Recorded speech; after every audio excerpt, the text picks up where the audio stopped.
सुप्रभात बच्चों, आज हम आपकी पाठ्य पुस्तक हिंदी के पाठ 7 का अध्ययन करेंगे जिसका शीर्षक है दुख का अधिकार।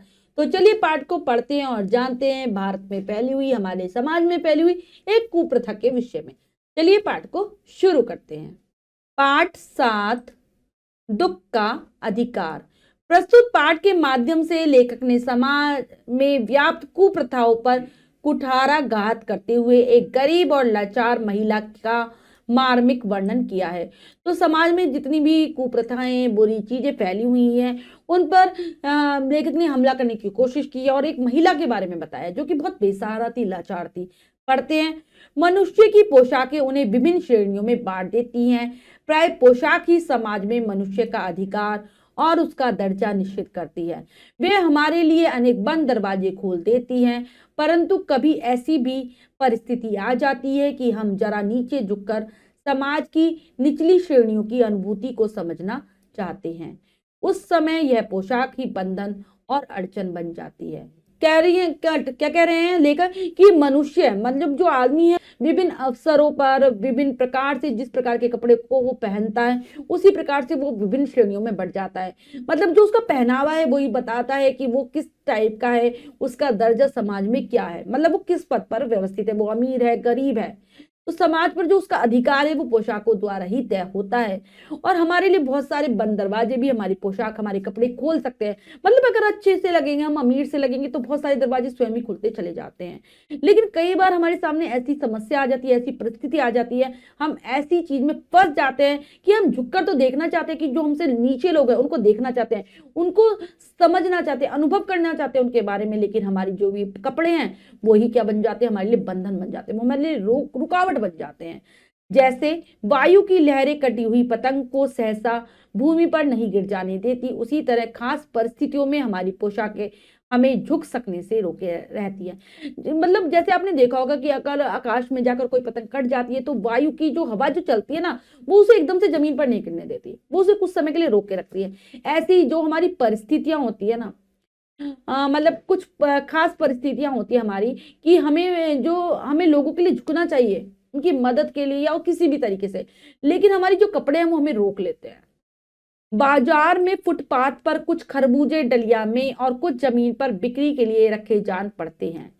खरबूजों के समीप एक अधेड़ उम्र की औरत बैठी रो रही है। खरबूजे बिक्री के लिए थे परंतु उन्हें खरीदने के लिए कोई कैसे आगे बढ़ता। खरबूजों को बेचने वाली तो कपड़े से मुंह छिपाए सिर को घुटने पर रखे फपक फक फक कर रो रही थी। तो घटना है बाजार में फुटपाथ, मतलब जो चलने के लिए, पैदल चलने वालों के लिए जो जगह बनाई जाती है। तो वहां पर एक महिला बैठी थी जिसकी जो अधेड़ उम्र की थी, मतलब कि बीच वाली जो आयु होती है 40-50 वाली, वो थी उसकी। और उसने कुछ तो अपनी टोकरी में रख रखे थे खरबूजे, कुछ जमीन पर रख रखे थे, लेकिन वो लगातार रोई जा रही थी। कोई खरीदना भी चाहता तो कैसे खरीदता, उसने सिर झुका रखा था और लगातार रो रही थी।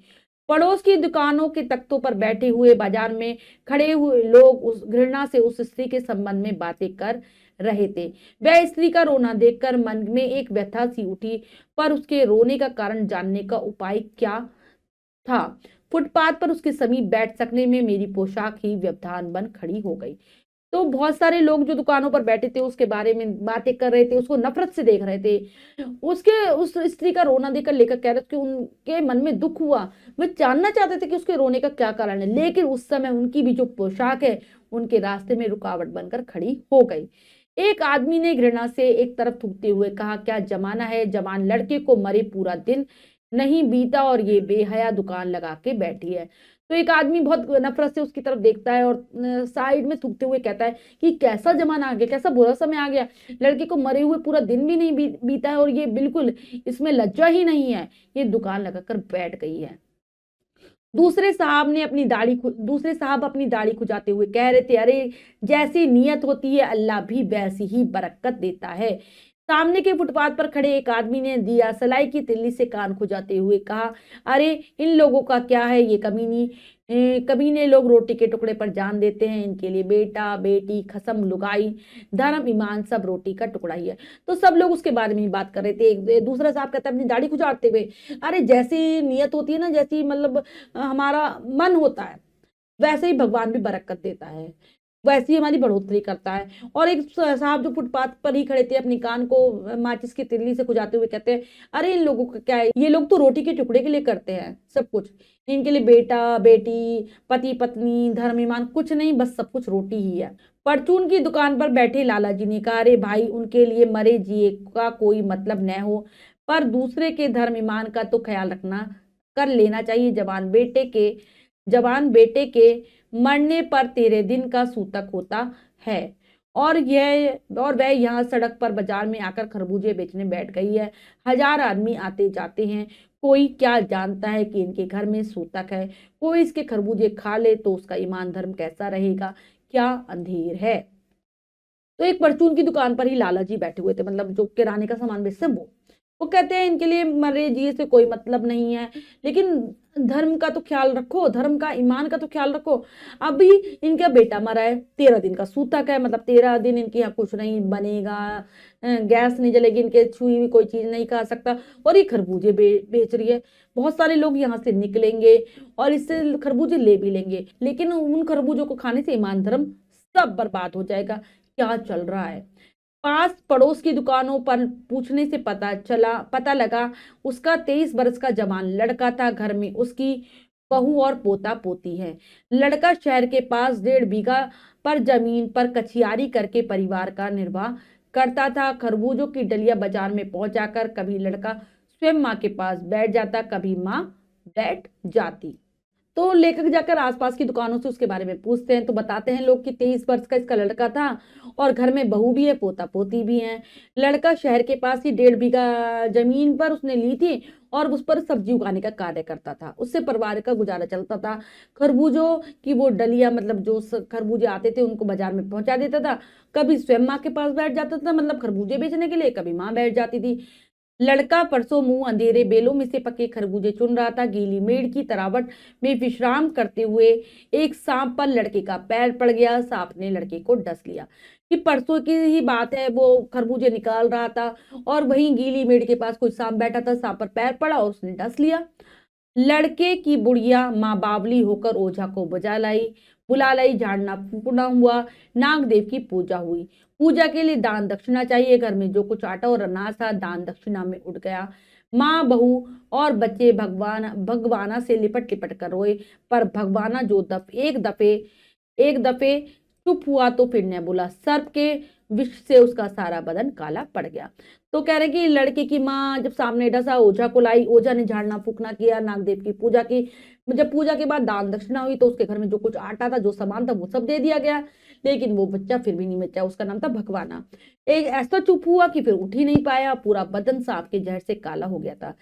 जिंदा आदमी नंगा भी रह सकता है, परंतु मुर्दे को नंगा कैसा विदा किया जाए, उसके लिए तो बाजार की दुकान से नया कपड़ा लाना ही होगा, चाहे उसके लिए माँ के हाथों के छन्नी कंगनता ही क्यों ना बिक जाएं। तो कह रहे हैं कि जिंदा आदमी एक बार को नंगा रह ले, लेकिन मुर्दे को नंगा विदा नहीं कर सकते, उसके लिए कपड़ा चाहिए, वो भी नया, तो बाजार से लाना होगा, इसके लिए चाहे माँ के हाथों के कंगन ही क्यों ना बिक जाए। भगवाना परलोक चला गया। घर में जो कुछ चूनी भूसी थी सो उसे विदा करने में चली गई। बाप नहीं रहा तो क्या, लड़के सुबह उठते ही भूख से बिलबिलाने लगे। तो कहते कि वो तो चला गया, लेकिन घर में जो थोड़ा बहुत था वो भी उसको इस लोक से दूसरे लोक को विदा करने में ही निकल गया। अब बच्चों का बाप तो मर गया, लेकिन बच्चे कैसे रहते भूखे, वो सुबह से ही भूख भूख चिल्लाने लगे। दादी ने उन्हें खाने के लिए खरबूजे दे दिए, लेकिन बहू को क्या देती। बहू का बदन बुखार से तवे की तरह तपक रहा था। अब बेटे के बिना बुढ़िया की दुअन्नी चवन्नी भी बुढ़िया को दुअन्नी चवन्नी भी कोई कौन उधार देता। तो बच्चों को तो माँ खरबूजे खाने के लिए दे देती है, लेकिन उसकी जो बहू थी उसको बहुत तेज बुखार हो रहा था, उसके लिए भी कुछ ना कुछ चाहिए। बुढ़िया को तो अब कोई उधार भी नहीं दे रहा था, क्योंकि बेटा ही नहीं रहा। बुढ़िया रोते रोते और आंखें पोंछते पोंछते भगवाना के बटोरे हुए खरबूजे डलिया में समेट कर बाजार की ओर चली, और चारा भी क्या था। तो बुढ़िया ने रोते हुए अपनी आंखें पोंछी और जो उसके बेटे ने खरबूजे तोड़े थे उनको डलिया में रखा और बेचने के लिए आ गई। उसके पास और कुछ था नहीं। बुढ़िया खरबूजे बेचने का साहस करके आई थी, परंतु सिर को घुटनों पर टिकाए हुए फपक फपक कर रो रही थी। बुढ़िया ने हिम्मत तो कर ली थी खरबूजे बेचने की, लेकिन वो बेच नहीं पा रही थी, रो रही थी अपने बेटे के। कल जिसका बेटा चल बसा आज वह बाजार में सौदा बेचने चली आए, हाय रे पत्थर दे। तो जिसका कल ही बेटा मरा है और वो बाजार में सामान बेचने आ जाए, उससे बड़ा कठोर दिल कौन हो सकता है। उस पुत्र वियोगिनी के दुख का अंदाजा लगाने के लिए पिछले साल अपने पड़ोस में पुत्र की मृत्यु से दुखी माता की बात सोचने लगा। मैं मतलब अंदाजा लगा रहा था कि कितना दुख होगा और ये कैसे आई है, कैसी परिस्थिति में बेचने के लिए आई है। तो उसके लिए मैं अपने पड़ोस में ही एक लड़के की मृत्यु हुई थी, मरा था, और उसकी माता का जो दुख था उसके बारे में सोचने लगा। वह वह सम्भ्रात महिला पुत्र की मृत्यु के बाद 2.5 मास तक पलंग से उठ न सकी थी। उन्हें 15-15 मिनट बाद पुत्र वियोग से मूर्छा आ जाती थी और मूर्छा न जाने की अवस्था में आंखों से आंसू न रुक सकते थे। और वो कह रहे हैं कि वो बहुत सम्मानित परिवार की महिला थी। अपने पुत्र के मर जाने पर वो तो 2.5 महीने तक तो पलंग से ही नहीं उठी थी, और हर 15-15 मिनट बाद उसकी आंखों से आंसू बहने लगते थे। या तो वो मूर्छा में रहती थी, बेहोश रहती थी, लेकिन उठती थी तो आंसू बहते रहते थे। 2-2 डॉक्टर हरदम सिरहाने बैठे रहते, हरदम सिर पर बर्फ रखी जाती थी। शहर भर के लोगों के मन में उस पुत्र शोक से द्रवित उस पुत्र शोक से द्रवित हो उठे थे, और 2-2 डॉक्टर हमेशा उसकी सेवा में रहते थे। हरदम सिर पर बर्फ की पट्टियां चलती रहती, शहर भर के लोग उससे मिलने आते रहते थे, और उनके हृदय भी उसके दुख के कारण पिघलते से रहते थे।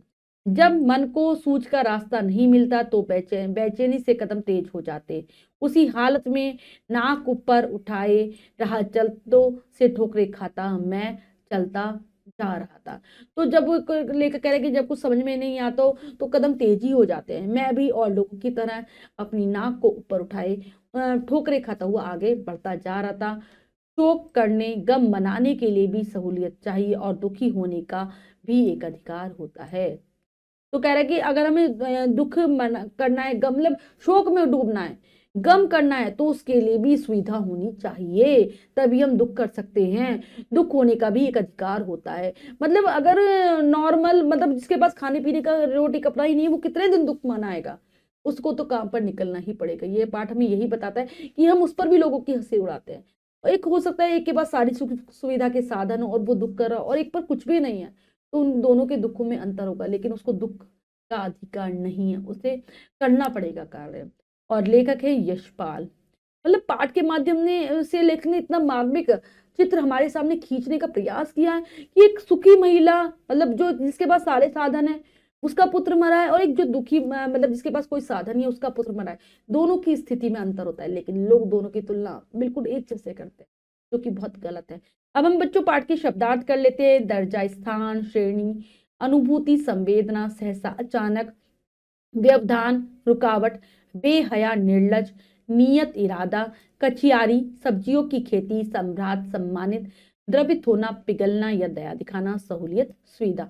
ये हैं पाठ के शब्दार्थ, इन्हें बहुत अच्छे से याद कर लेंगे। अब हम कर लेते हैं पाठ का अभ्यास कार्य, जो कि है लिखिए में से। पहला प्रश्न पढ़ते हैं, करने का प्रयास करते हैं। सही उत्तर वाले गोले को रंगिए। प्रश्न में 4 विकल्प है, 3 विकल्प गलत है, 1 विकल्प सही है। हमें सही विकल्प को चुनना है, सही का निशान लगा देना है। करते हैं। खरबूजे बेचने बाजार गई थी भगवाना की पत्नी, भगवाना की दादी, भगवाना की पुत्री, भगवाना की माँ, तो भगवाना की माँ गई थी। लेखक को कैसे पता चला कि बुढ़िया का जवान लड़का मर गया? स्वयं बुढ़िया ने बताया, बुढ़िया की बहू ने बताया, पास पड़ोस के दुकानदारों ने बताया, बुढ़िया के पोते ने बताया। तो पास पड़ोस के दुकानदारों ने बताया था। भगवाना की मृत्यु हुई थी बीमारी से, बस के नीचे आने से, पेड़ से गिरकर, सांप काटने से। तो ये हमारा था सांप के काटने से। लड़के भूख से बिलबिलाने लगे तो दादी ने उन्हें खाने को दिए बेर, खीर, केले, खरबूजे। तो वह खरबूजे दे देती है उन्हें। सम्राट महिला पुत्र की मृत्यु के बाद पलंग से नहीं उठी 1 महीने तक, 2.5 महीने तक, 2 महीने तक, 15 दिन तक। तो ये 2.5 महीने तक नहीं, यानी कि 2.5 महीने। रिक्त स्थान भरिए। तो बच्चों में रिक्त स्थानों की पूर्ति करनी है, उचित शब्दों के द्वारा करते हैं। मनुष्य की पोशाकें उन्हें विभिन्न श्रेणियों में बांट देती हैं। खरबूजों के पास एक अधेड़ उम्र की क्या थी? अधेड़ उम्र की औरत, महिला, स्त्री बैठी रो रही थी। उस स्त्री का रोना देखकर मन में व्यथा सी उठी। जवान बेटे के मरने पर 13 दिन का सूतक होता है। बच्चों, सूतक अर्थ होता है जिसमें कुछ बनाया नहीं जाता, घर में कुछ कार्य नहीं किया जाता। लड़के को सांप ने, लड़के को सांप ने डस लिया था। भगवाना परलोक, परलोक यानी कि भगवान के पास चला गया था, भगवाना परलोक चला गया। नेक्स्ट, सत्य कथन पर सही तथा असत्य कथन पर गलत का निशान लगाइए, हमें सही गलत बताना है। चलिए करते हैं। बूढ़ी औरत बेहया थी, ऐसा लोग कह रहे थे, बिल्कुल सही। औरत खीरे बेच रही थी, गलत, खरबूजे बेच रही थी। औरत का जवान बेटा मर गया था। औरत के घर में खाने पीने को कुछ भी नहीं था, ऐसा नहीं था उसके घर में खरबूजे तो थे। लेखक ने औरत के सारे खरबूजे खरीद लिए थे, नहीं। भगवाना की पत्नी का बुरा हाल था, हाँ, क्योंकि उसका बदन भी बुखार से तप रहा था। तो बच्चों ये कार्य हमने पूर्ण कर लिया। इसके बाद हमारा अगला प्रश्न है, निम्नलिखित को सुमेल कीजिए। तो हमें मिलाना है, मिलान करते हैं। 2 कॉलम है, आ और बा। कटी हुई क्या आ जाएगा, पतंग। बेहया औरत, जवान लड़का, धर्म ईमान, खसम लुगाई, सूतक 13 दिन। ये हो गया। इसके बाद अगला है, किसने कहा। तो बच्चों यहाँ पर कुछ वाक्य हमें बताना है, किसके द्वारा कहे गए हैं ये वाक्य। चलिए करते हैं। क्या जमाना है, ये कहा था एक आदमी ने।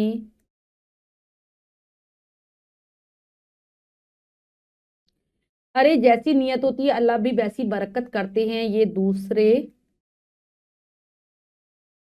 साहब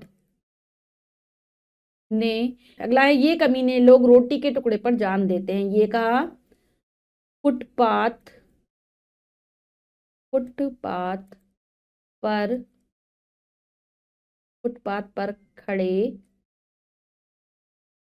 आदमी ने। ठीक है, यहाँ पर है, अरे भाई उनके लिए मरे जिए का कोई मतलब हो न हो, ये लाला जी ने। लाला जी ने, और ये वाला भी क्या अंधेरे है, ये भी लाला जी ने, जो कि प्रचूर की दुकान पर बैठे हुए थे। तो बच्चों ये कार्य हमने बहुत अच्छे से समझकर पूर्ण कर लिया। इसके बाद जो भी कार्य है वो आपको स्वयं करना है सुंदर अक्षरों में अपनी अभ्यास पुस्तिका में। बच्चों आज हमने पाठ के माध्यम से जाना कि दुख करने का भी अधिकार होता है, यानी कि दुख वही व्यक्ति ज्यादा दिनों तक मना सकता है जिसके पास सारी सुख सुविधाएं हो, सहूलियत हो। और दूसरा जो एक गरीब व्यक्ति है, वो दुख, उसके मन में बहुत दुख होता है, लेकिन वो दुख करने का उसको अधिकार नहीं होता, क्योंकि उसे अपने काम के लिए निकलना होता है, रोजी रोटी कमानी पड़ती है। आशा करती हूँ ये पाठ आपको बहुत अच्छे से समझ आ गया होगा। पाठ को फिर से जरूर पढ़ेंगे, शब्दार्थों को याद करेंगे। मिलते हैं अगली कक्षा में नए पाठ के साथ, तब तक के लिए स्वस्थ रहिए, प्रसन्न रहिए। धन्यवाद।